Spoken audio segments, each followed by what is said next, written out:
Dois ícones do sertão do Nordeste se encontraram. O ano 1926.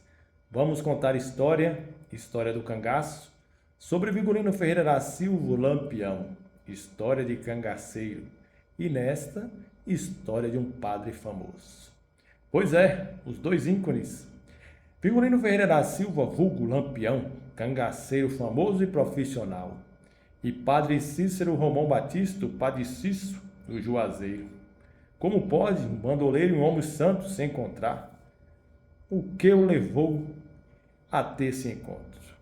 Primeiro devemos salientar que a coluna Prestes, os revoltosos, estavam passando pelo Nordeste e o povo estava com medo, as autoridades temerosas.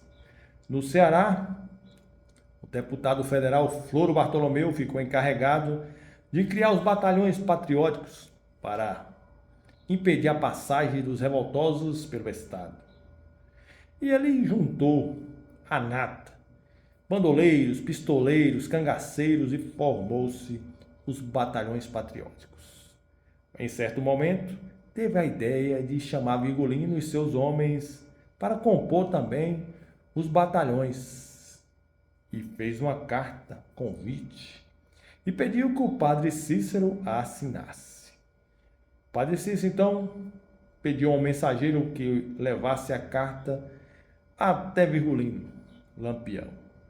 Segundo consta, Vigorino a recebeu em uma fazenda de um parente de Sebastião Pereira. Sebastião Pereira foi chefe do bando de Vigorino. Ao deixar o cangaço ir para outro estado, Vigorino assumiu. Essa fazenda se encontrava em Pernambuco. Ao receber a carta, ficou receoso, com medo. Será que era uma emboscada da polícia, do governo, querendo pegá-lo? Mas depois de ver a assinatura do padre, ficou calmo e, com o passar do tempo, resolveu aceitar o convite. Falam que ele recebeu a carta no mês de janeiro e só foi aceitar o convite no final de fevereiro para início de março. O certo é que ele chegou à região do Juazeiro no dia 3 de março e ficou hospedado em uma fazenda de Floro, nas intermediações. Floro, deputado. Quando o povo soube que Vigorino e mais 49 cangaceiros estavam nessa fazenda, mais de 4.000 pessoas foram para lá conhecer o famoso cangaceiro e seus homens. A curiosidade estava à flor da pele. Também foram o prefeito do Juazeiro e o coronel Pedro Silvino, influente no Cariri e comandante dos batalhões patrióticos. No outro dia 4, Vigorino e alguns dos homens entraram, enfim, no Juazeiro. Ficou hospedado na casa de João Mendes, comerciante e poeta popular.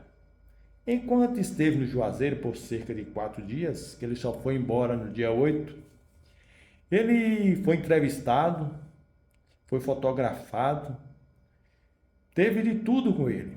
Ele deu moeda para as crianças, deu esmola para o povo, recebeu presentes. Foi uma verdadeira festa, tendo os cangaceiros lá. A polícia não mexeu com ele, a pedido do padre. Tudo correu bem. E ele esperou, aguardou o momento ímpar de estar com o padre Cícero para resolver o convite. E em certa noite, pois é, seu irmão, Antônio Ferreira e outro cangaceiro, Sabino Gomes, estava lá em uma sala com o padre Cícero, Romão Batista, de 82 anos. Era noite e tinha que resolver a pendenga de qualquer jeito. O Lampião não podia ficar mais na cidade, tinha que sair fora. O padre não queria assumir aquela façanha. Ele sabia que mais à frente ia pesar nos seus ombros aquele negócio de colocar Vigorino como capitão dos batalhões patrióticos de um destacamento.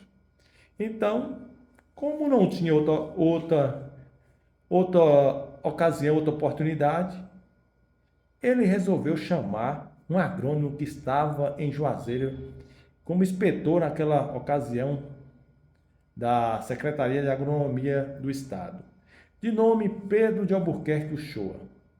Chamou lá e o fez redigir um documento. E no final, para a surpresa de Uchoa, pediu que assinasse. Uchoa recuou,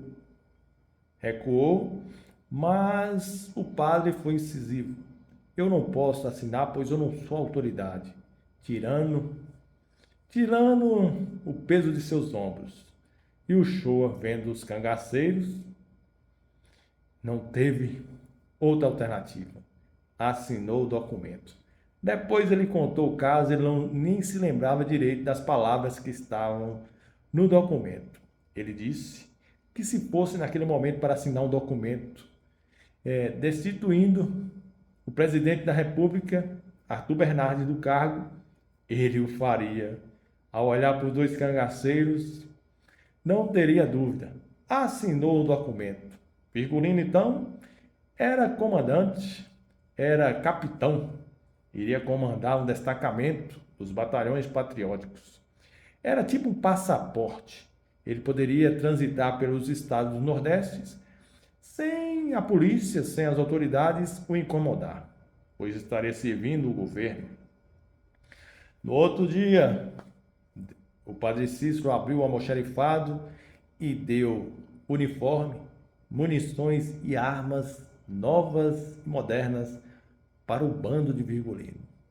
E no final disse, Virgulino saiu satisfeito. Aí Virgulino deixa o Juazeiro e o padre Cícero fica com a responsabilidade de ter dado a patente de capitão para Virgulino. Ele ia ter que se explicar bastante, e algumas palavras convincentes, outras não. O certo é que, ao sair do Juazeiro, Virgulino logo viu que não iria ser como o padre disse e como ele imaginava. O pessoal das regiões não iria dar muita ligança a papel. Foi recebido a bala e chumbo. Então, resolveu-se continuar como cangaceiro. Também a coluna Peste dos Revoltosos já tinha passado pelo Ceará e já estava na Bahia. E nesse interim, Virgulino já tinha tido um confronto com a coluna Prestes no mês de janeiro e ele não sabia se dizer ao certo se tinha matado algum ou não. Ele disse que ao acabar a munição ele teve que fugir. E foi assim o encontro do padre Cícero e Virgulino Ferreira da Silva, o Lampião. Tem algumas partes aí onde fala dos cangaceiros, das roupas, dos nomes. Isso aí iremos tratar em um próximo vídeo. São coisas bem interessantes do cangaço. A fisionomia de Virgulino, o traje, o chapéu dele diferenciado dos demais, o problema que ele tinha no olho, o óculos que ele usava. Tudo isso vamos tratar em um próximo vídeo. Vamos contar a história. A história de Virgulino é fantástica. E o do padre Cícero também.